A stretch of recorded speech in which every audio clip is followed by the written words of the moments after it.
Hello everyone, welcome to this video. In this video I will give you some important sentence which you can use in our daily lives, so listen to me carefully. Basic English sentences with Urdu translation.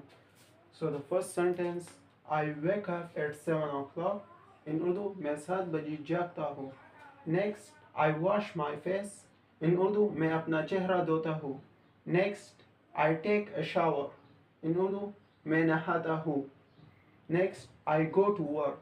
In Urdu, मैं काम पर जाता हूँ. Next, I come to home in the evening. In Urdu, मैं शाम को घर आता हूँ. And now, if you go to shop or market, so you can use these sentences.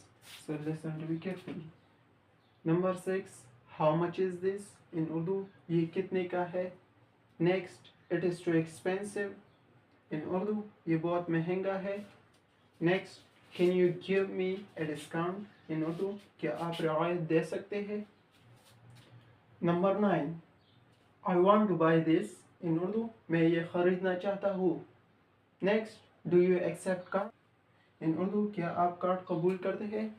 And thanks for watching. If you like this video, so then you like, comment and subscribe, that I will give you more videos. And if you support me, then I will give you more knowledge.